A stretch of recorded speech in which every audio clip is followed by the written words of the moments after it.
I am writing this from a Walmart parking lot at 2:30 a.m. My hands are shaking so bad I can barely hold the phone. I need to vent while I still have battery life. If I stop typing, I think I'll just lose my mind. Please tell me this is some kind of sick prank. It started about 40 minutes ago. Just a regular Friday night. Jess, let's call her that, and I were lounging on the couch watching Netflix. She got up, said she was going to take a shower, and left her iPhone charging on the coffee table. We've been living together in the Chicago suburbs for 2 years now. We don't have secrets. We know each other's passwords, but I've never been the guy who spies on his girlfriend, honestly. About 5 minutes later, her phone lit up. Purely out of reflex, I glanced over. An iMessage notification. Sender, babe, with my photo as the contact. At first, I didn't even understand. My phone was in my hoodie pocket. I hadn't touched it. I thought maybe an iCloud glitch or an old message coming through with a delay. I picked up her phone, unlocked it. Password is the date of our first date, 10/14. I opened the messages. It was a thread with me, my number, blue iMessage bubbles. But the messages, oh God. The last message, which had just arrived. Don't forget the zip ties. The ones in the garage are brittle. Get heavy-duty ones from Home Depot. I felt my stomach knot up. I didn't write that. I wasn't thinking about zip ties at all. I opened my own phone. My sent folder was empty. I started scrolling up through their conversation. And that's when I noticed the dates. Today is Saturday, the 3rd. The message about the zip ties is dated Tuesday, the 6th. I thought I was hallucinating. I rubbed my eyes. No, it was clear. Tuesday. I scrolled further. There were hundreds of messages. The entire conversation was taking place in the future tense. The 7th. He suspects anything? Acting weird? Jess's reply. Nope, he's clueless. Thinks we're just going to the cabin upstate for the weekend.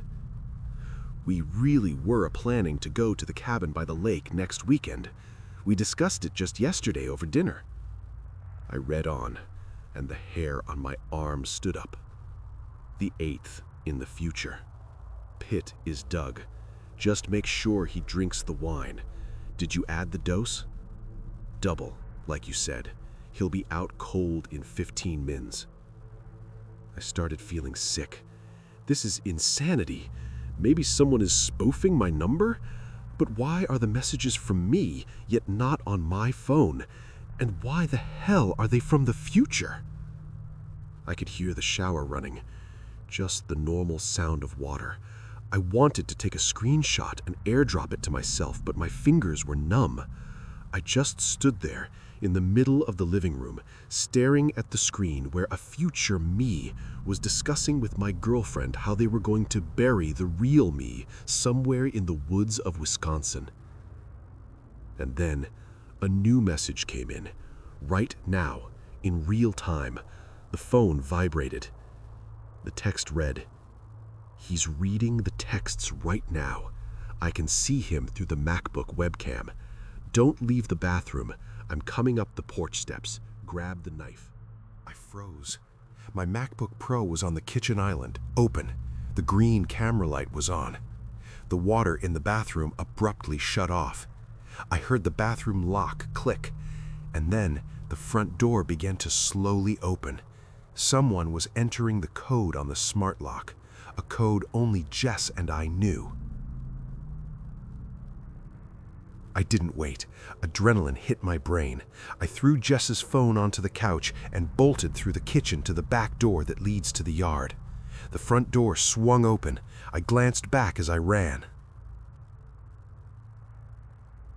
The guy walking into the house was wearing my North Face jacket, the exact one I left in the car. He looked up. Looking back at me was my own face. It wasn't just a look-alike dude, it was me. The same scar on the chin from a bike fall in childhood, the same bags under the eyes. Only the gaze was absolutely empty, like a shark's. Jess stepped out of the bathroom. In her hand was not a knife, but my Glock 19, which I keep in the safe. She didn't even look at me, the real me, frozen by the back entrance. She was looking at him. "You're early," she said calmly. "He knows." The double nodded and took a step toward me. Then we stick to the schedule. Tuesday becomes today. I flew out into the backyard, vaulted over the neighbor's fence, and ran across strange lawns until I reached the main road. I flagged down an Uber that was just dropping someone off and offered the driver $100 cash to get me the hell out of there.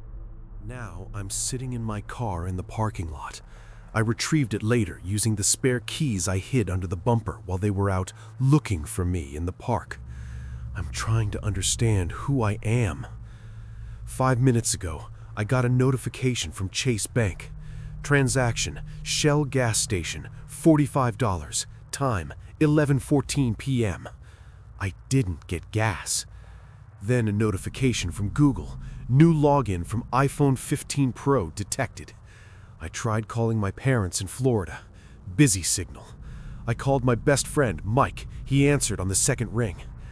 "Dan, dude, listen, this is a mess. I need help. Jess and some psycho." "Dan," he interrupted. His voice sounded surprised. "What's up? You just left my place. We were drinking beer and watching the game. I yelled after you. You forgot your cap." The phone slipped from my hands. They don't just want to kill me. They are replacing me. Tuesday was the deadline.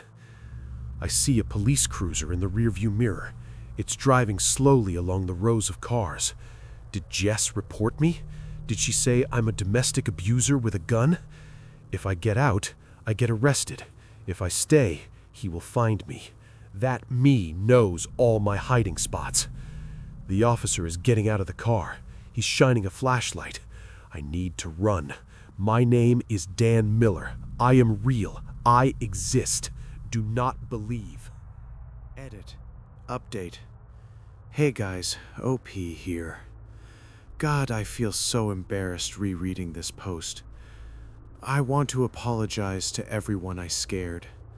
I had a severe episode. I recently stopped taking lithium. I have bipolar 2, and apparently I hit a hard manic psychosis with paranoia. Jess found me in the parking lot. I was completely hysterical. There were no doubles. The text messages were a hallucination. The brain can play cruel tricks during sleep deprivation. The police officer was just checking why I was sleeping in my car. We are home now. Jess is making me tea. Everything is fine. I'm starting therapy again on Monday. Sorry again for this nonsense. Take care of your mental health, guys.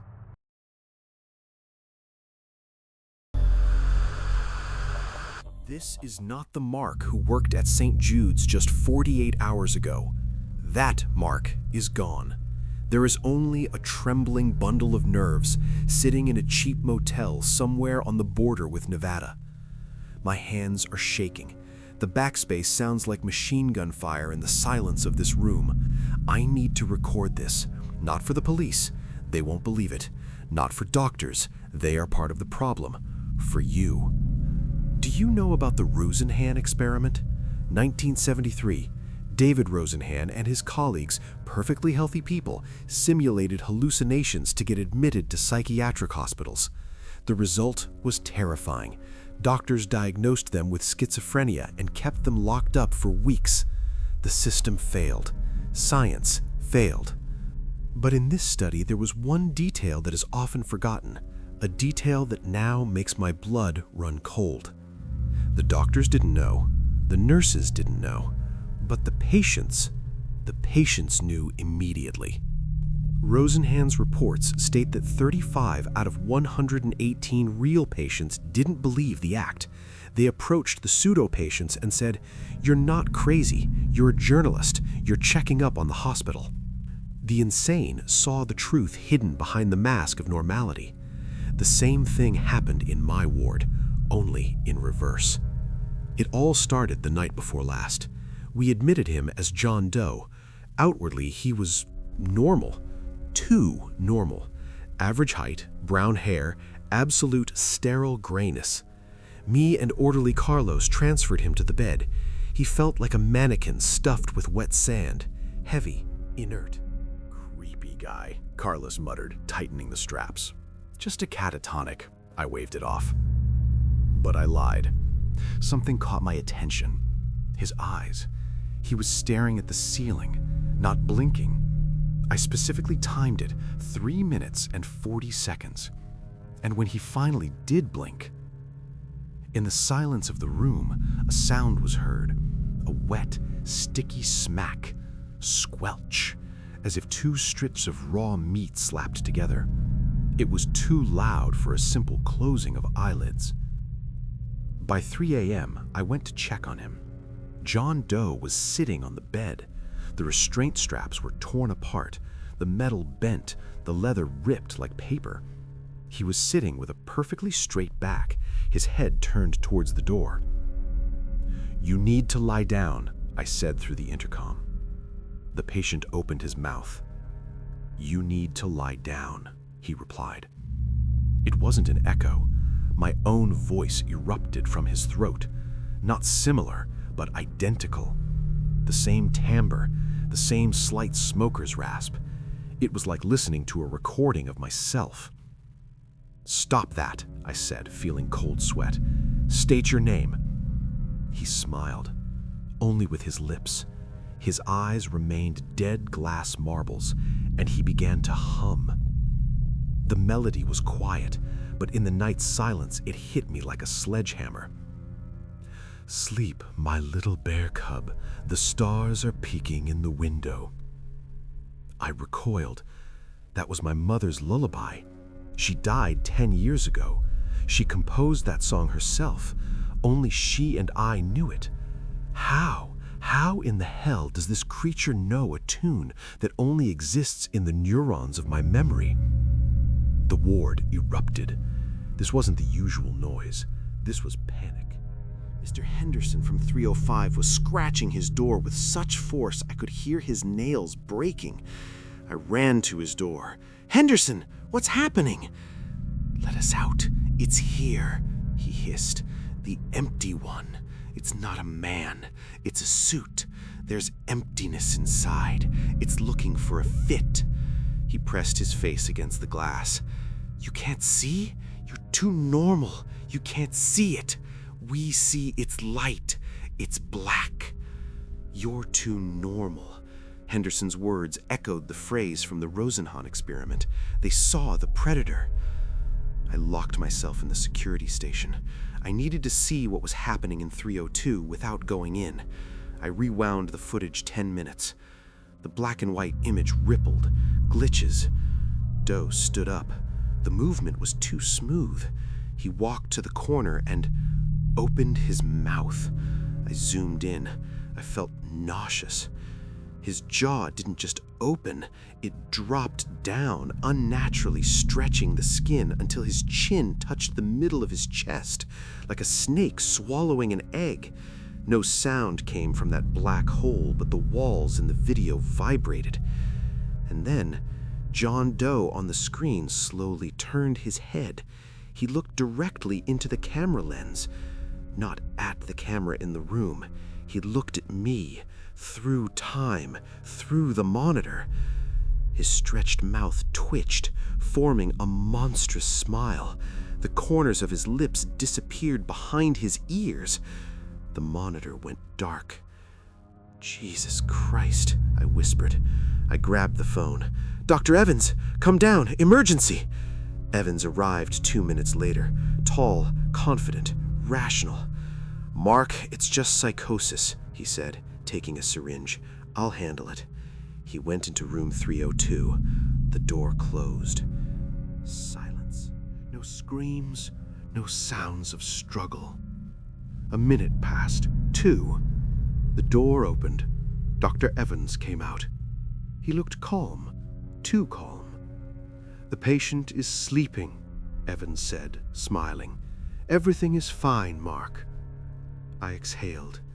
Did I imagine it all? He's sleeping? I asked. Sleeping soundly, Evans nodded and adjusted his glasses on the bridge of his nose. My heart skipped a beat. Dr. Evans lost his left arm in an accident 5 years ago. He had a realistic prosthetic, but he never moved his left hand. The person standing in front of me adjusted his glasses with his left hand, a deft, quick movement of fingers that should have been plastic and metal. I looked at his name badge, S-N-A-V-E-R-D. The name was written in mirror writing.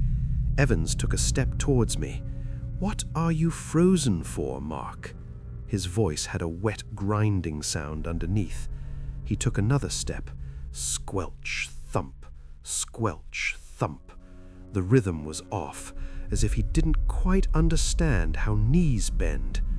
"You're not Evans," I whispered. "Of course I'm Evans. Who else?" The creature smiled. The smile grew wider. The skin on his cheeks began to split. Suddenly, the locks clicked. All the patient room doors swung open. Patients poured into the corridor. Henderson, Maria, the others. They formed a wall between me and the false Evans. "Go!" Henderson shouted. "Run, you fool!" Maria yelled. And then I understood. The creature copied ordered structures. It became Evans, but it couldn't copy them. Their minds were chaos. For it, they were poison. But me, I was perfect, rational, predictable, an empty vessel. "Mark!" it roared with 100 voices. The patients rushed at it. I turned and ran. I heard a wet crunch and an inhuman shriek behind me. I drove for 6 hours without stopping. I'm in a motel now. I'm finishing writing this. I need to warn you. If you see someone who is too ordinary, or if someone you know suddenly changes habits, run. Wait, I just went to the bathroom to splash cold water on my face. I looked in the mirror.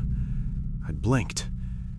And my reflection blinked a fraction of a second later. I saw it. I definitely saw it. Someone is knocking on my motel room door. Knock. Knock. Knock. Pause. Knock.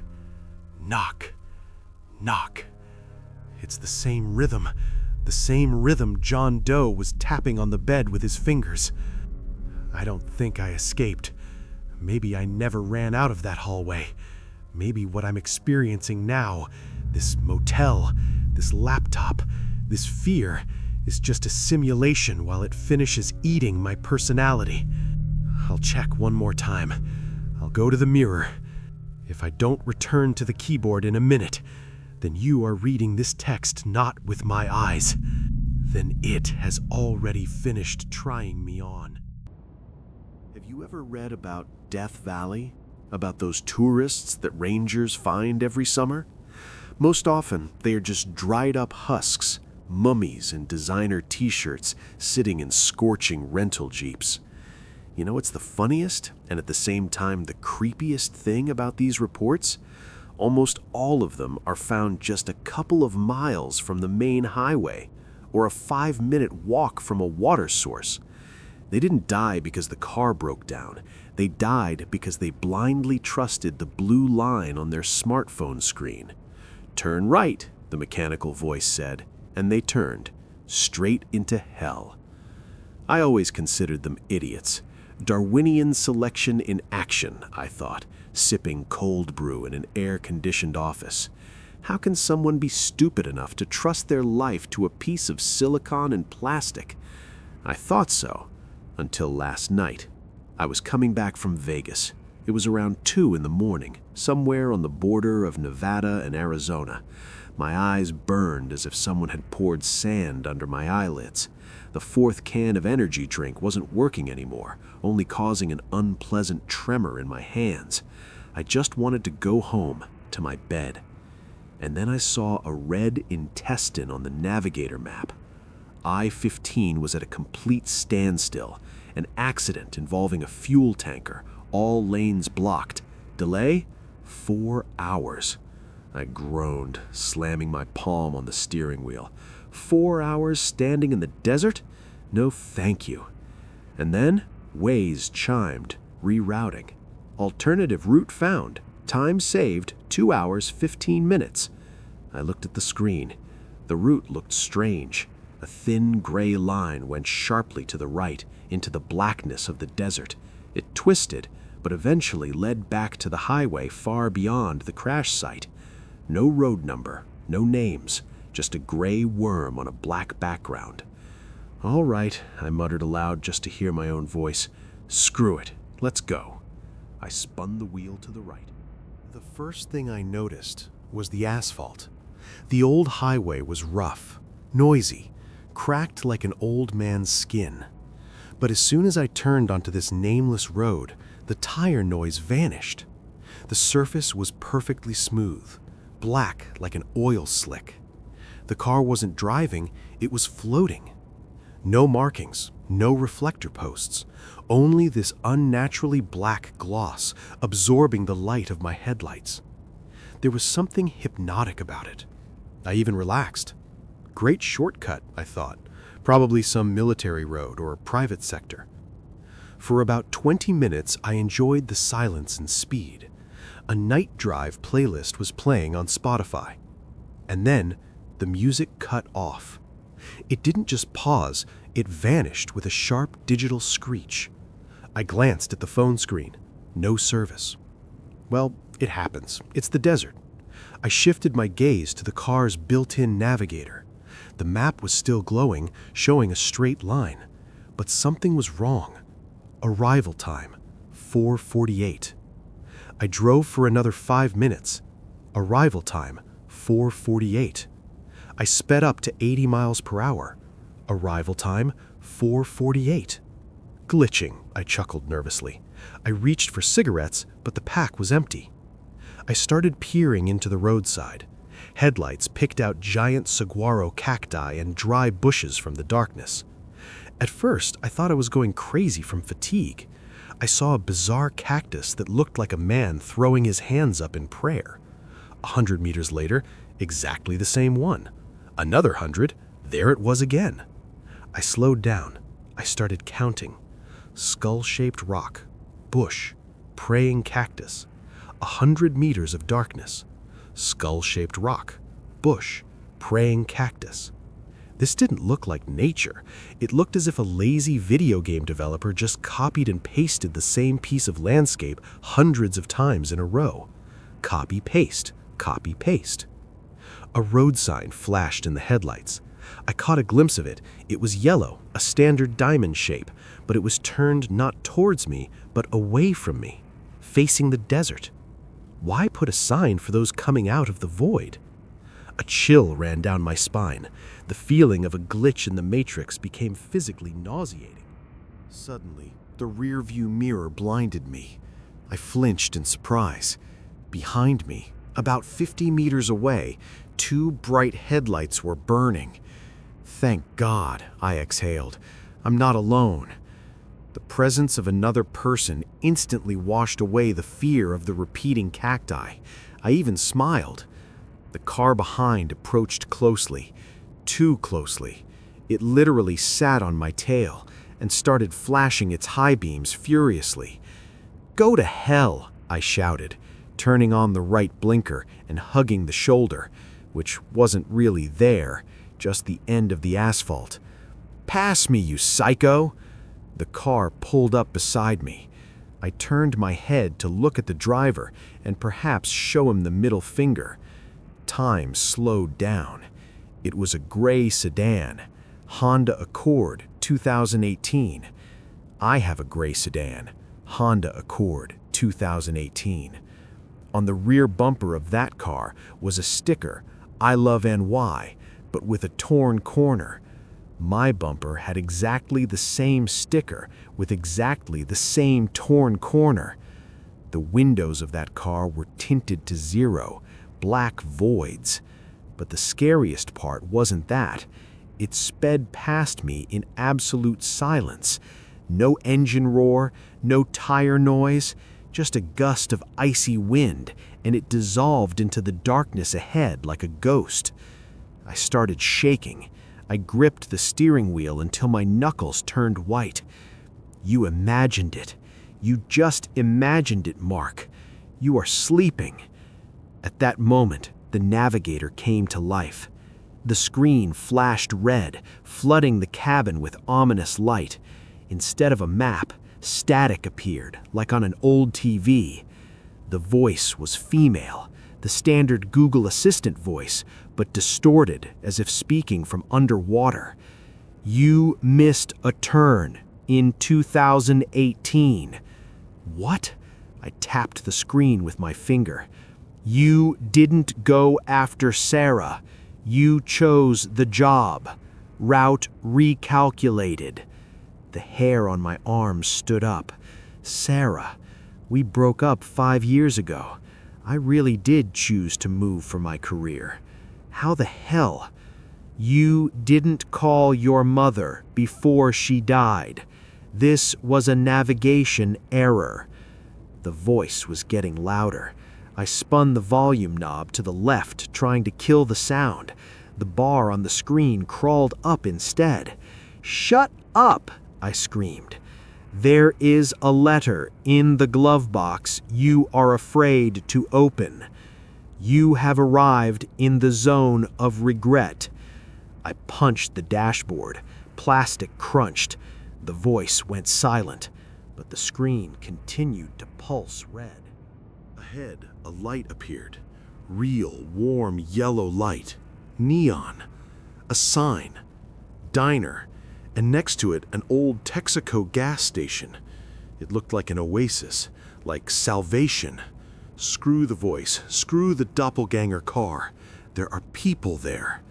I turned into the parking lot, kicking up a cloud of dust. The building looked like it was from the 50s. Chrome, glass, checkered floor. Lights were on inside. Through the large windows, I saw silhouettes of people at the tables. I jumped out of the car without killing the engine. "Hey!" I shouted, running to the entrance. "I need help!" I grabbed the door handle. Locked. I pressed my face against the glass. Inside sat about 10 people. A waitress with a coffee pot, a trucker at the counter, a couple in the corner. But no one moved. Their skin was too smooth. Their eyes, glass. They were mannequins. Stunningly, terrifyingly realistic, but mannequins. Plastic food lay on the tables. Brown varnish mimicking coffee froze in the cups. My gaze fell on a guy sitting by the window. He was wearing a red plaid flannel shirt. I looked down at myself. I was wearing a red plaid flannel shirt. The mannequin was my copy, only the face was empty, featureless, just smooth plastic. And then, without a single sound, without the creak of mechanisms, all the heads in the diner, the waitress, the trucker, my double, simultaneously turned towards me. 20 glass eyes stared straight into my soul. I screamed. Primal terror overwhelmed me. I dashed back to the car. I jumped behind the wheel, slammed the gas pedal to the floor. Tires squealed. I made a U-turn across the solid line, which wasn't there, and raced back to where I came from, to the highway, to the traffic jam. I dreamed of that traffic jam. I wanted to stand in it forever, just to see living people. The speedometer showed 100 miles per hour, 110. The road was straight as an arrow. "Come on, come on," I whispered, swallowing tears. 10 minutes passed. I should have already driven out to the old asphalt. But ahead lay only darkness. And then red lights appeared. Tail lights of a car ahead. Someone else flashed through my mind. I need to warn him. I started flashing my high beams. The car ahead didn't react. It was driving slowly, as if the driver was looking for something. I got closer. It was a gray sedan. Honda Accord. Sticker, "I love NY" with a torn corner. Cold sweat broke on me. It was my car, the one I saw earlier, the one I was sitting in right now. The road had closed. It's a Mobius strip. I am chasing myself. I remembered that first encounter. I remembered how that driver looked at me. I pulled up beside the car. My hands were shaking so hard the car swerved from side to side. I turned my head to the left. The windows of that car weren't tinted. I was sitting behind the wheel. But it wasn't me. The face of that Mark was twisted in a grimace of unnatural, insane joy. The mouth was stretched so wide that the skin on the cheeks seemed about to burst. Eyes were bulging, looking straight at me with an expression of absolute triumph. That me let go of the steering wheel and slowly waved at me. And then his car dissolved into thin air. I screamed and sharply yanked the wheel to the right, off the road, into the desert, anywhere, just to break this circle. The car flew off the black gloss. I expected an impact, shaking, but after 50 meters, the wheels got stuck. The car dipped its nose and stopped. The engine stalled. Dead silence fell. I sat there, breathing heavily, afraid to move. The headlights beamed forward, illuminating what I had crashed into. At first, I thought it was sand and rocks, strange, shiny gravel. I looked closer. It wasn't sand. The entire desert around, as far as the headlights reached, was littered with them. Thousands, millions of GPS navigators, old Garmins, shattered iPhones, cracked tablets. They lay in layers, forming dunes. Some of them still glowed dimly, blinking with low batteries. And amidst this electronic graveyard, bones shone white, human ribs, skulls half buried under piles of microchips. Suddenly, my phone beeped. I looked at the screen. LTE, 5 bars, full signal. But there was no joy. I knew what it meant. The navigator on the dashboard lit up again with a bright white light. The voice became clear, loud, devoid of any static. It sounded triumphant. You have arrived at your destination. The light inside the car went out. The headlights died. I was left in total darkness. And then I heard it. A knock on the driver's side window. Knock, knock, knock. Rhythmic, mechanical, as if it wasn't a fist knocking but hard plastic. I am dictating this message in hopes that it sends. The signal is still here, but I won't open the door. I see a pale face pressed against the glass. It is smiling with my smile. The door handle started to turn slowly. Listen to me. If your navigator suggests a shortcut along a nameless gray road to save a couple of hours, just turn around. Please, turn around. They are coming in. I always considered myself a rational person. One of those who reads news about serial killers with a slight, almost condescending smirk, thinking, well, that definitely won't happen to me. I knew the statistics. I read articles where it was written in black and white.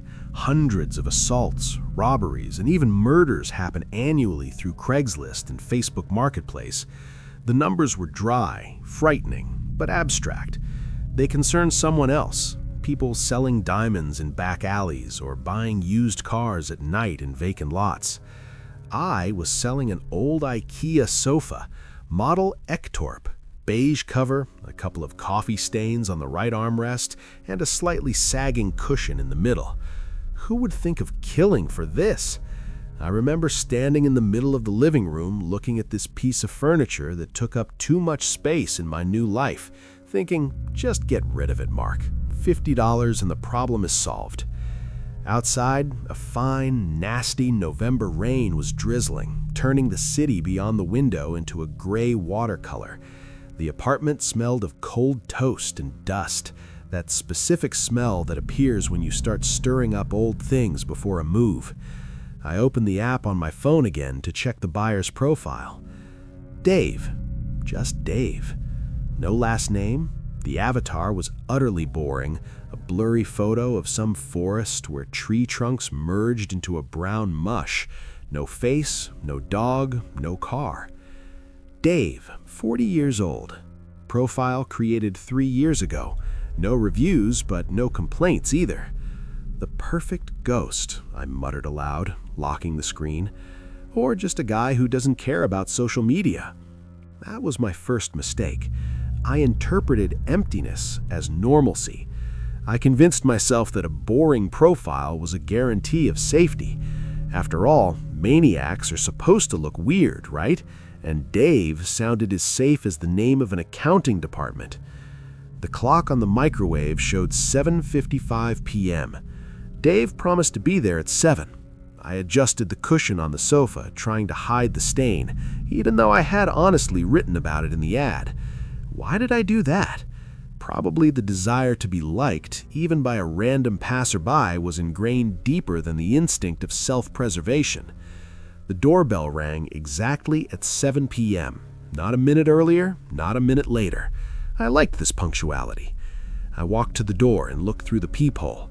The fisheye lens distortion showed me a man in a gray jacket. He stood motionless, hands by his sides, looking not at the peephole, but somewhere at the center of the door, at the level of my chest. I opened it. "Dave?" I asked, putting on a polite smile. "Mark," he replied. He didn't ask, he stated. He was nothing. If I were asked to describe him to the police an hour later, I would have fallen into a stupor. Average height, average build, hair the color of road dust cut short, a smooth face, without wrinkles but without youth, a face you forget the second you look away.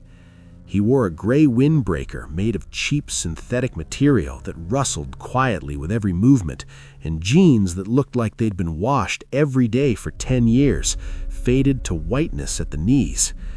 "Come in," I stepped back, letting him into the hallway. He entered, a smell of cold street air wafted from him, and something else barely perceptible. The smell of wet asphalt? No, rather dampness.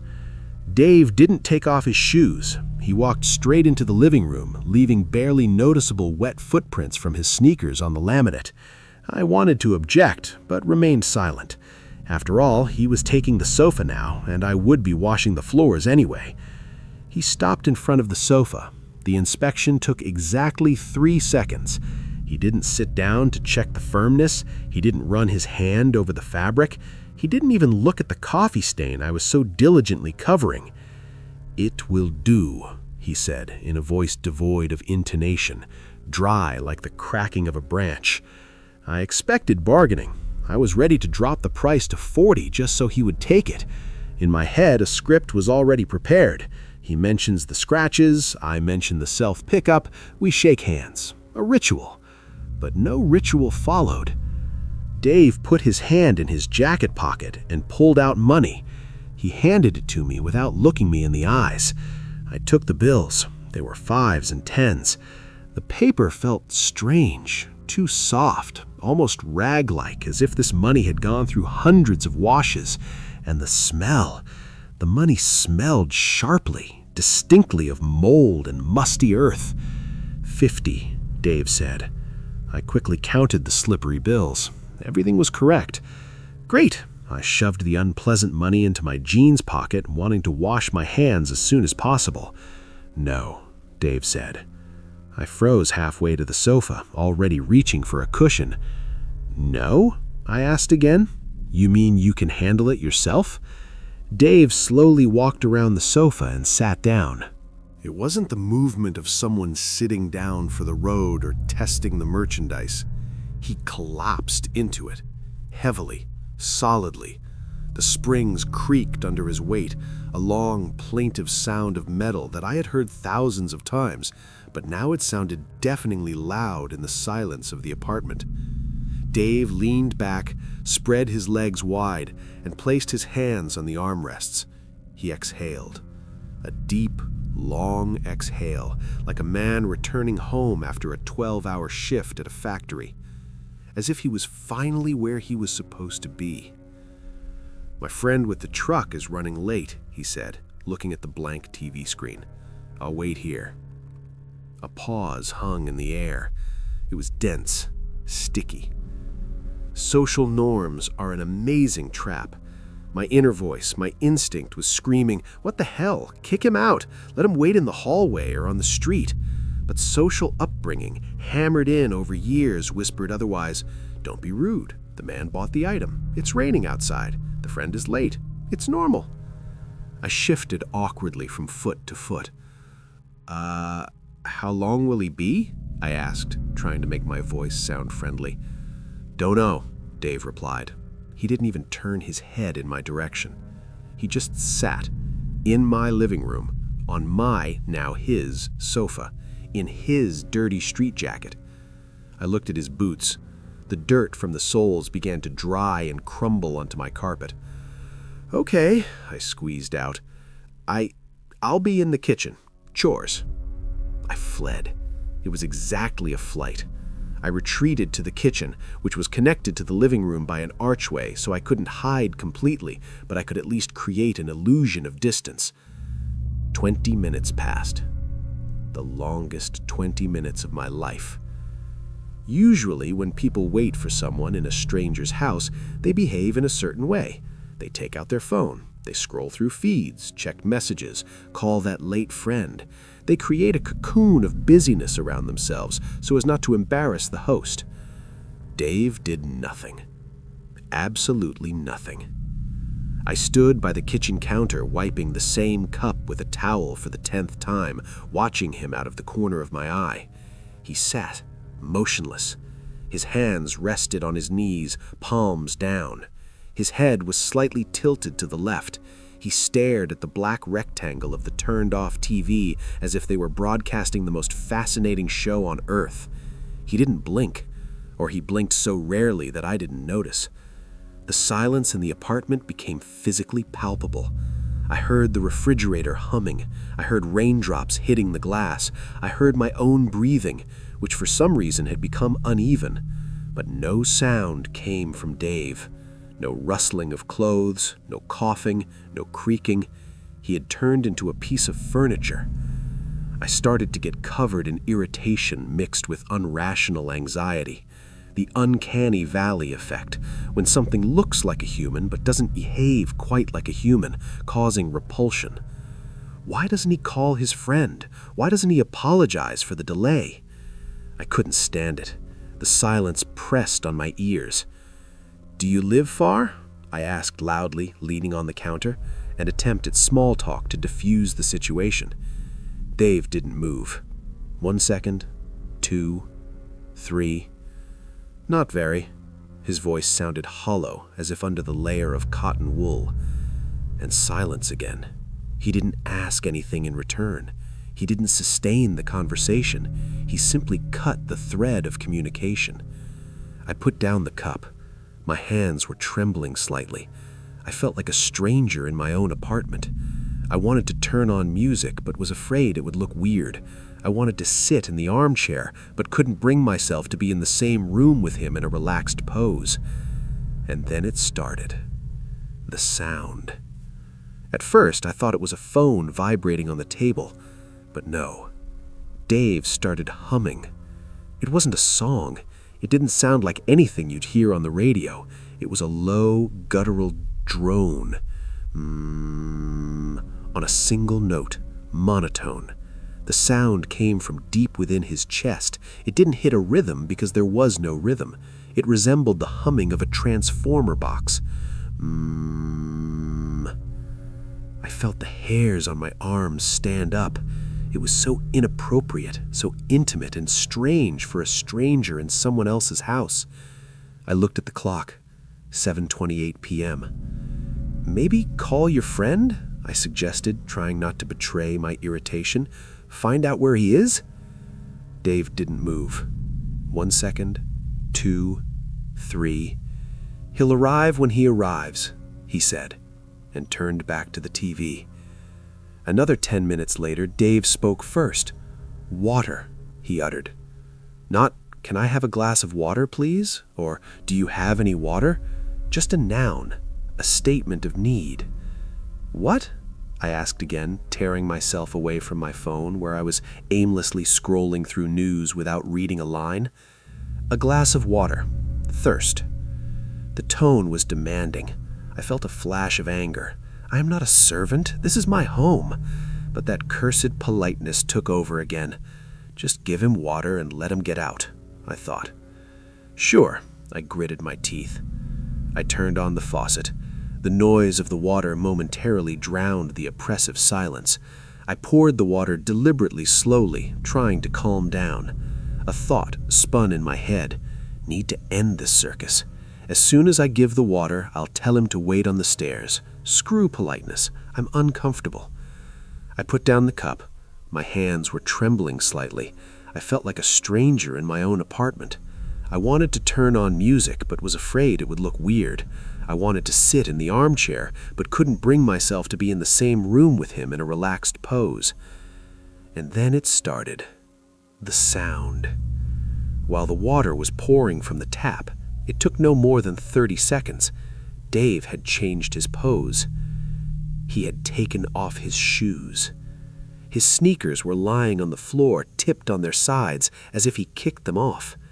Dave was sitting, leaning back even deeper, almost lying, and his feet in dirty gray socks were lying on my coffee table, on the very table where I usually ate, on the clean glass surface. The socks were disgusting. On the big toe of the left foot, the fabric was worn almost to a hole. The elastic bands cut into swollen ankles. Dark, damp spots were visible on the soles, as if he had walked in them in a wet floor in a public restroom. This wasn't just lack of culture. It was a gesture. He was marking territory. The contrast between my cozy, clean world and these dirty, smelly socks right before my face hit me like a slap. Dave didn't even look at me when I entered. He wiggled his toes, stretching them, and a small lump of dry dirt fell from his sock onto the glass. I gripped the glass until my knuckles turned white. The fear that had been background noise for that moment began to give way to a cold, distinct understanding. This person is not just strange. He's dangerous, because he's testing how far I will let him go. "Your water," I said. My voice trembled, not from fear, but from barely suppressed rage. Dave slowly reached out his hand without taking his feet off the table. In that moment, I realized politeness was over. The sound of a glass hitting the table surface rang out unnaturally loud in the silence. I placed the glass of water right in front of his dirty socks, feeling something snap inside me. The social contract was torn. Politeness made no sense anymore. "Get your feet off," I said. My voice sounded lower than usual. "And get out. Wait for your friend outside." I expected aggression. I expected him to jump up, start shouting, or swing his fists. I was ready for that. Adrenaline had already hit my blood, tensing my muscles. But Dave didn't move. He slowly turned his head and looked me straight in the eyes. And for the first time that evening, he smiled. That smile was the worst thing I had seen in my life. It didn't reach the upper part of his face. The skin around his eyes remained smooth, dead, immobile, while his lips stretched too wide, revealing small, yellowish teeth. It wasn't an emotion. It was mimicry, like a crocodile trying to portray joy. "Why?" he asked calmly. "It's raining outside. It's dry here. This is my house," I snapped, taking a step back to increase the distance. "The deal is closed. I want you to leave." Dave slowly removed his feet from the table. He leaned forward, resting his elbows on his knees, and interlaced his fingers. "Listen, Mark." His tone became instructive, condescending. "Did you take the money? You did. Is there a receipt? There's a chat history. This sofa is now my property. I am sitting on my legal property. You cannot kick me off my thing while it is on your territory by our agreement. I have the right to use what I bought." I froze. The absurdity of his words paralyzed me. It was the logic of a madman, but it was delivered with such reinforced concrete confidence that for a second I was lost.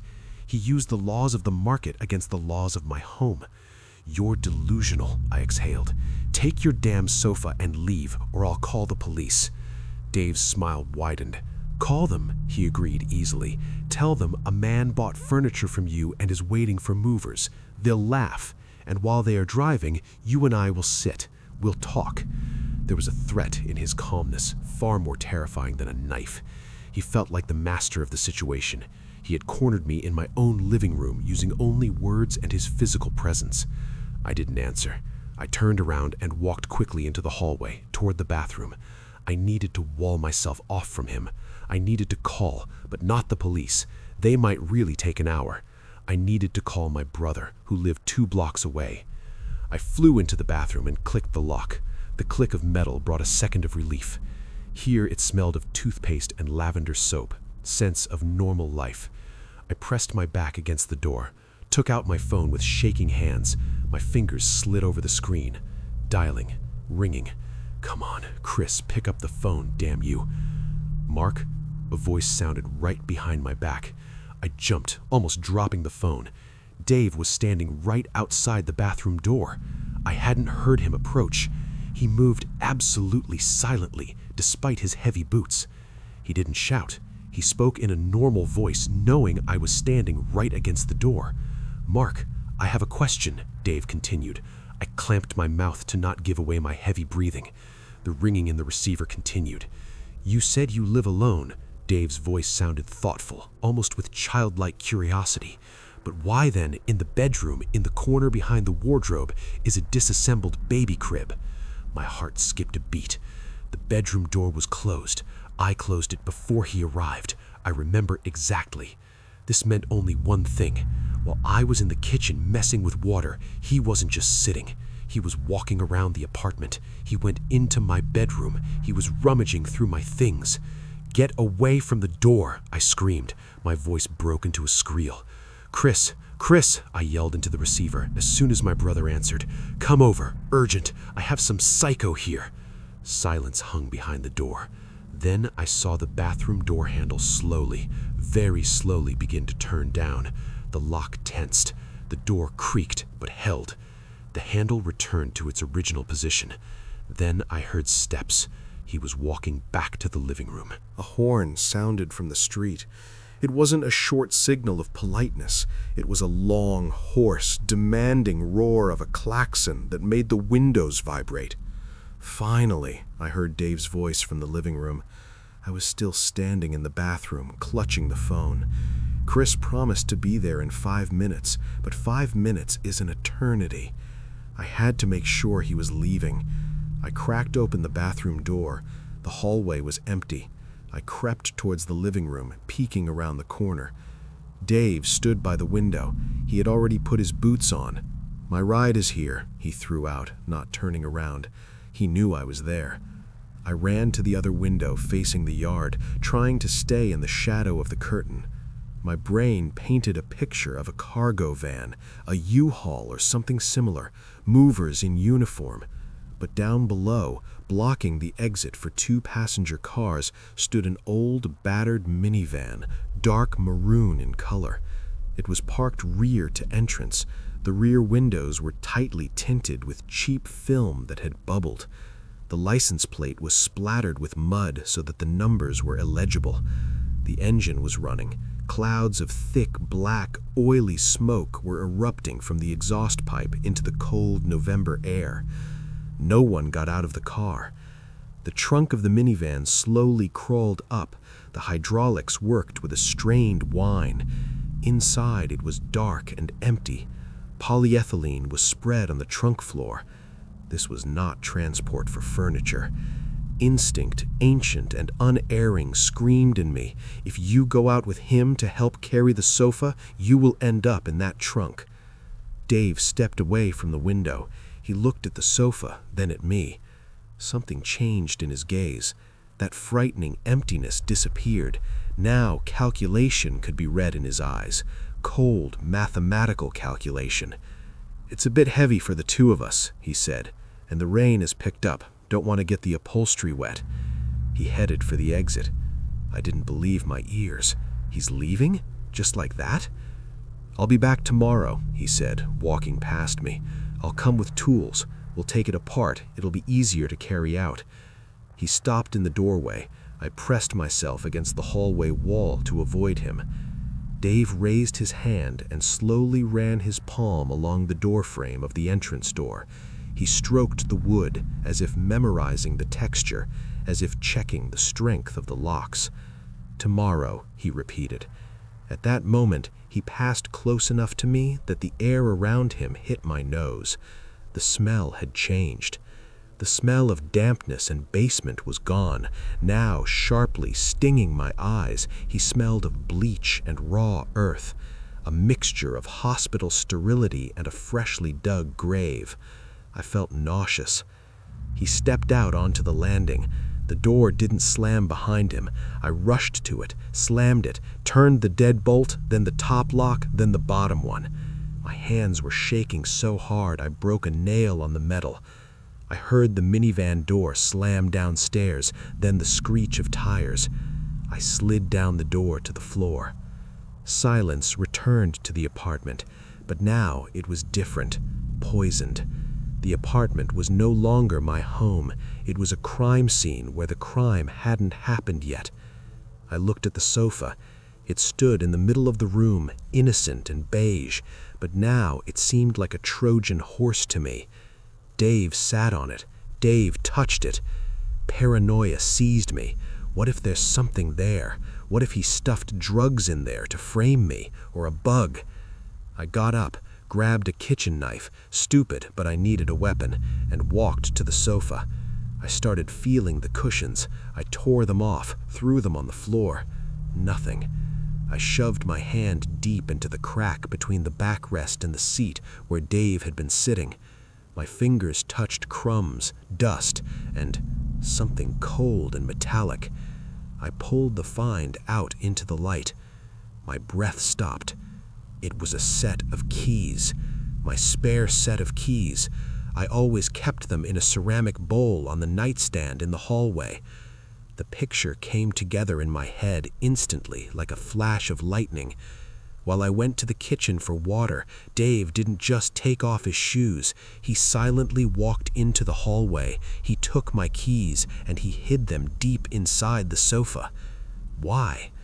I'll be back tomorrow with tools. He wasn't going to take anything apart. He was planning to come back when I wasn't home or at night. He had prepared an entry for himself. The sofa was just a pretext. Chris arrived in 3 minutes, then the police. The officers were polite, but bored. "Listen, sir," one of them said, snapping his notebook shut. "Nothing was stolen, there were no direct threats. He bought a sofa, left it here. The keys? Well, maybe they fell in there themselves. You didn't see him take them. We can't arrest a man for being weird and having dirty socks." They left. I didn't stay there. I packed a bag in 10 minutes and went to Chris's place. The next day, I hired movers to take all the furniture to the dump. I put the apartment up for sale at a below market price just to get rid of it. I changed the locks, but I never spent a night there. A week passed. I was sitting in my brother's kitchen trying to return to normal life. The fear began to recede, turning into an unpleasant memory, a bar story. Maybe I really overreacted, I thought. Maybe he's just the town lunatic. My phone pinged, a notification. I mechanically picked it up. It was an automated email from Craigslist. Similar listings in your area. I wanted to swipe it away, but my finger froze. On the preview was a familiar photo. I opened the ad. My heart beat somewhere in my throat, blocking oxygen. In the photo was my sofa, but it wasn't my photo. The shot was taken from a dark corner of my living room, from the hallway side. In the foreground, the edge of the sofa was visible, and in the background, in focus, was me. I was standing with my back to the camera, in the kitchen. I was pouring water into a glass. My shoulders were tense. I suspected nothing. Dave took this photo while I was pouring him water. While I thought I was in control of the situation, he stood behind my back and photographed his victim. I shifted my gaze to the description. Title: Sofa for sale, almost new, self-pickup. And below, just one line of text. Owner doesn't mind guests. See you soon. The phone fell from my hands to the floor. The screen didn't break. It continued to glow with cold light. And then a sound rang out. Not from the phone. The sound came from the street, from under my brother's house windows.